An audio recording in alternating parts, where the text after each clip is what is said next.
Okay, welcome to the continuation of the last video. So we're gonna push this one down, and we're gonna talk about for loop, while loop in this video. So while loop, as I said in the last video, is a way of running a block of code repeatedly with while a condition is being met, or until a condition is being met.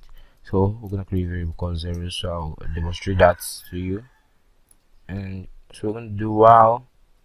I want to put a condition here. The main point is whatever we're going to be having here, whatever sort of expression we're going to be having here, must have value to true. We can even put true here if you want, but putting true here might make the loop just be infinite. So let me show you I mean. So this is the syntax, and we're going to print infinite looping, and we're gonna close that there. So if I should save and run this, you see this keeps running, so you have to use Ctrl+C to stop it. That's shortcuts in case you fall into that by any means. Or you can't fall into something like that with a for loop. I don't think so. You can't. Okay, you can't fall into that with a for loop. Use usually while loop. So now let me show what we can do to create a condition. So we're gonna do when num is less than 10. So we're gonna print num. We're gonna add. You can do this before or after the printing, but it's gonna affect what values you see. So I want to add a number to 1 to the number. So what happens here is it picks this num variable. In case you are by any means confused, it picks this num variable and then adds 1 to it. So this become 1. And we assign it to the same variable. So once it gets to 2, it adds 2 to the 1, and then it becomes 3 in this one. Like that, it keeps going. So every time you start programming, it reevaluates the num to 0. Okay, so we're gonna print num is at. Actually, this should not be a code, because at the beginning it's gonna print num to be 1 first, to be 0 first. So the reason I'm doing this after this addition is so that we can have 1 to 9 instead. Does that make sense? So you see what I mean now. I'm just gonna show you, so you have to be careful of whatever logic you're using. So we're gonna save that and run it. You see we started at 1 and stopped at 10. Sorry about that, very sorry, not 9. Okay, so you see what I mean. But if we had put this before this, you see we'll get different set of values. Here we had 1 to 10, which that was what I wanted. Okay, so this stops when num gets to 10. As you can see, when it stops being 10, and it stops there. But now let's save it.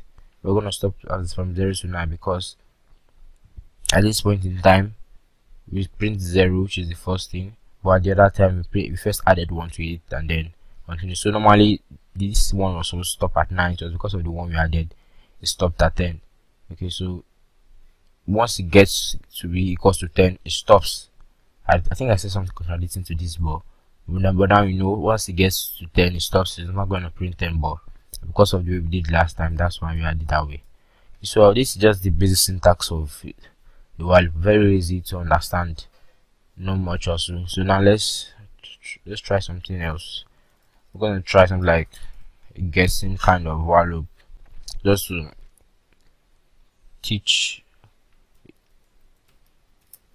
or make you understand two things now. That's the break and continue keyword. So we'll talk about that in a minute.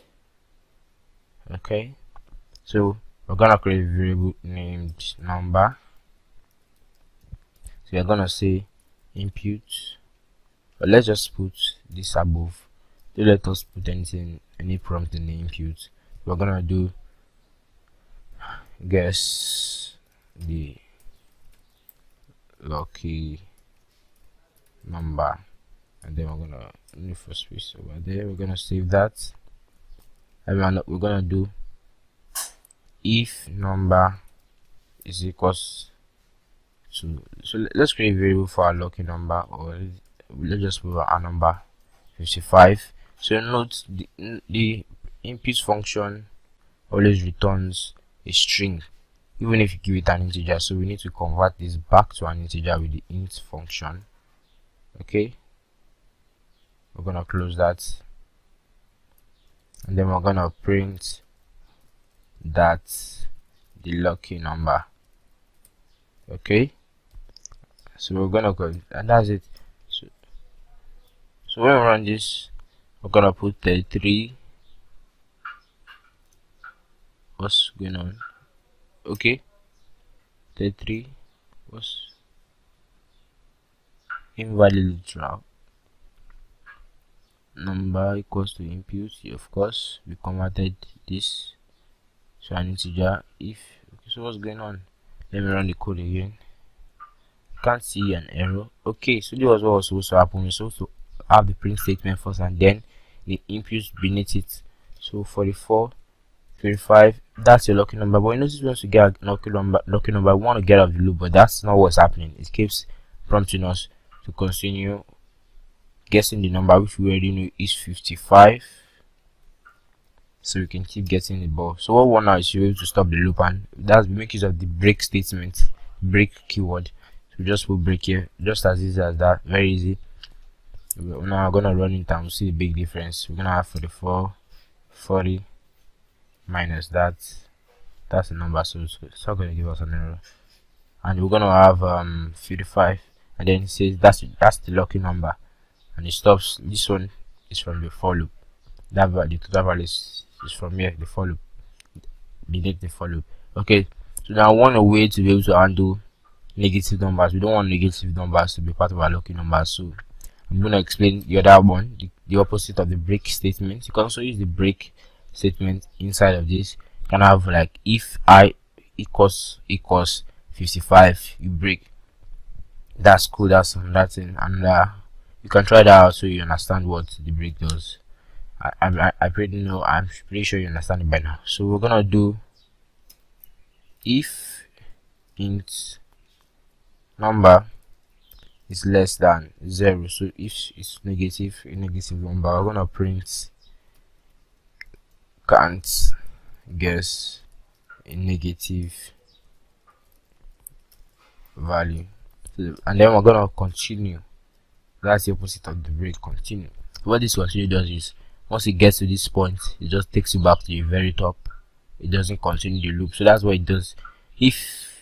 But this, you need to be careful the way you use the break and the continue. If you are in a loop inside a loop, so it's gonna break from whatever present loop you are in. So we're in this make outer loop here, so that's why we're gonna go back to the top of this outer loop or break away from this loop. So that's it. Let me save that, and so you can see that we're gonna put 44 minus 33, can't get a negative value, and we're gonna put 55. So that's the lucky number. So let me show what will happen if we did not use the continue. I'm sure you know that already, so we're gonna save that.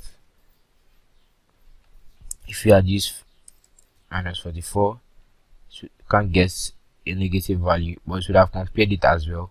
So in order not to, let's assume we had a lot of code down beneath here.